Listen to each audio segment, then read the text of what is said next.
গত 26 জুন বৃহস্পতিবার ছিল সোনামায়ের শুভ জন্মদিন। আর এই বছর ওর বার্থডেতে ঘটে গেছে একটা বিশাল দুর্ঘটনা, যেটা তোমাদের সাথে শেয়ার করব, কিন্তু তার জন্য পুরো ভিডিওটা তোমাদের দেখতে হবে।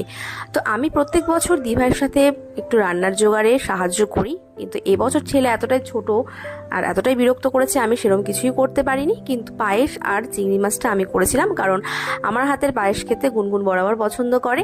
তো এখানে দেখো লাঞ্চে একদম কিন্তু তৈরি, আর অনেকটাই লেট হয়ে গেছিলো যেহেতু দিভাই একা হাতে সমস্তটা করেছে। তো এখানে আমরা ওকে আশীর্বাদ করছিলাম আর একটু আমি ওর নিজের হাতে ওকে খাইয়ে দিচ্ছিলাম। তো এখানে তোমরা দেখতেই পাচ্ছ যে ওর বার্থডে গার্ল কিন্তু একদম বসে পড়েছে খেতে। আর এর পরে আর কোনো ক্লিপিংস দিতে পারিনি। তো এখানে দেখো একদম সন্ধ্যাবেলা বন্ধুরা চলে এসছে আর কেক কাটিংও এখন স্টার্ট হয়ে গেছে। রেডি সবাই বলবি happy birthday to you, happy birthday to you, happy birthday. এবার তোমাদের সেই দুর্ঘটনার কথাটা বলি। সেটা হলো যে প্রতি বছর কিন্তু সোনামা 2টো করে কেক কাটে। তো এবছর যেই কেকটা আমাদের কাস্টমাইজ করা হয়েছিল ওর জন্য, সেই কেকটা আলটিমেটলি ও আর কাটতে পারেনি, কারণ যার কাছ থেকে আমরা অর্ডার করেছিলাম সে এত বড় একটা ব্লান্ডার করেছে যে অ্যাড্রেস ঠিকঠাক দেয়নি। সুতরাং এই অ্যাড্রেসে না এসে কেক চলে গেছে একদম ডিফারেন্ট অ্যাড্রেসে। তো আলটিমেটলি সেই কেকটা আর কাটা হয়নি। তো সেই জন্য সকলের মন খারাপ।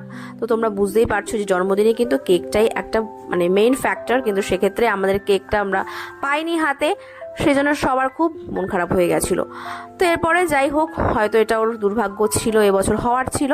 তো এবারে দেখো খাবারের মধ্যে ছিল ফিশ ফিঙ্গার, তারপর স্যালাড, সস, চিকেন কষা, বাসন্তী পোলাও, চাটনি, পাঁপড় আর অবশ্যই ক্যাডবেরি রসগোল্লা। তো খাবারটা খুব একটা যে ভালো ছিল সেটাও বলবো না, কারণ এবছর ওর বার্থডেতে কিছুই ভালো হয়নি। তো খাবারও খুব একটা ভালো সবাই খায়নি। তো যাই হোক, কিছু করার নেই, যেটা হওয়ার সেটাই হয়, ভাগ্যে যেটা থাকে। তো এবার দেখো এখানে কিন্তু ওর বন্ধুরা, তারপর খাওয়ার পর সমস্ত যারা রিলেটিভরা ছিল তারাও খেতে বসে পড়েছে। তো আমরা খেতে খেতে বেজে গেছিলো প্রায় 12টা, 12:30। তো এখানে দেখো খাবার ওরা সার্ভ করছে, আর লাস্টে ও সবাইকে দেওয়া হয়েছিল রিটার্ন গিফট। তো যাই হোক, তোমাদের ভিডিওটা কেমন লাগলো জানিও, ভালো লাগলো অবশ্যই লাইক কমেন্ট করো। দেখা হচ্ছে নেক্সট ব্লগে।